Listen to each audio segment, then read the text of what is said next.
আমি আমার সময় কম, খাবো একটু রেস্ট নেবো আবার দোকান চলে যাবো। এই হচ্ছে আপনার গরু। এই মাঝখানে আসলে আপনি এই যে এটা হলো আমি একটা দুইটা গাভি পালার জন্য আবার কিনছিলাম, হ্যাঁ। তো ওটা তো আমি হিসাব করি আমার প্রফিট আছে না, আচ্ছা, এই জন্য আর আমি ওটা বাদ দিচ্ছি। এখানে এই দুটা তারপরে ব্যবসা ক্ষেত্রে ব্যবসা করতে হলে তো অনেক সময় আবার হতেও পারে আবার, ঠিক আছে। এই জন্য আর কি এটা এখন বর্তমান যে দাম আছে গরু, আপনি এর এক একটা বলতে আসলে কেমন দাম আছে? এখন কুরবানির বাজারে যদি ভালো থাকে তাহলে মোটামুটি দেখা যাচ্ছে যে এখান থেকে আমার প্রায় 30-37 হয়, তারপর একটা গরু থেকে আপনি 30 সামথিং কম বেশি 25-30 এরকম আশা করি। গরু কি আপনি একটু কাবু গাইন দিয়ে কিনে আনছিলেন নাকি? তারপরে যেহেতু আমরা আমরা আমরা তো আইনি মনে করেন এটা মাংস ধরাই বিক্রি করি, কাবুল এগুলো কি যে কোনো খামার থেকে নিয়ে আসেন নাকি এই রাজশাহী বিভিন্ন হাটের হাটের থেকে কিনে নিয়ে আসেন? করা।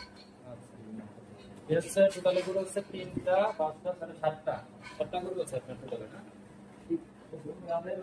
এই হলো ঘোড়া, এই ঘোড়ায় আপনি প্রতিদিন খাবার শুরু করবেন? আমি খাবার দিই 3 বেলা।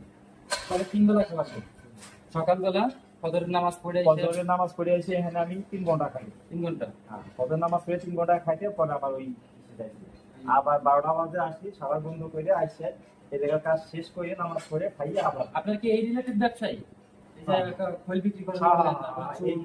এই আপনার হলে কি কি বেচেন আপনি একটু যদি বলতেন? এখানে এই পশুর খাবারই ওষুধ টষুধ দিয়ে পশু খাবার আর মাছের খাবার। এই জন্য এই আমাদের রাজপাট বাজারে না? খাই সরঙ্গি বাজার। সময় কি বাজারে? রাজপাট না।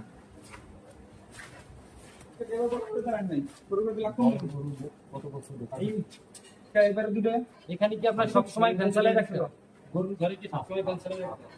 আমি গরুর অসুবিধা হয় না। পাতার ভিতরে না নেট দেওয়া না, পাতার ভিতরে আমি নেটে কি করি মানে মাছি মশা এগুলো এই মাছি মারার জন্য আপনি কি করেন? মাছি মারার জন্য আপনার ওই যে ডিজেল আছে, ডিজেলের সাথে একটা ফিনিশ। মিক্স করে এখানে দিয়ে বলতে পারেন দোকানে আসতে তো একটা দোকান আসছে না। ওর নামটা? মোহাম্মদ রবিউল মোল্লা, আপনার এই গ্রামের নাম কি আসলে? বড় বাহির বাগ। বড়, এটা কি বড় ভাই বাগের ভিতরে? এটা বড় বাহির। আমি এই পাশে, আমি তোমার কাছে ধোপাপাড়া এই পাশে না, এই পাশে ওই পাশ দিয়ে আসা যায় না? এই পাশে ধোপাপাড়া দিয়ে আসা যায়, বাইরে বাইরে দিয়ে আসা যায়, আবার এই পাশে আরকান্দি দিয়ে মনে হয় আসা যায় না? আচ্ছা, এটা হচ্ছে ধোপাপাড়া এবং বাহিরবাগের মাঝবর্তী অবস্থানে এই অবস্থানে এটা বাহির বাগ দক্ষিণ পাড়া বললেই চলে। রাজপাট ইউনিয়ন, কাশিয়া উপজেলা কাশিয়ানী,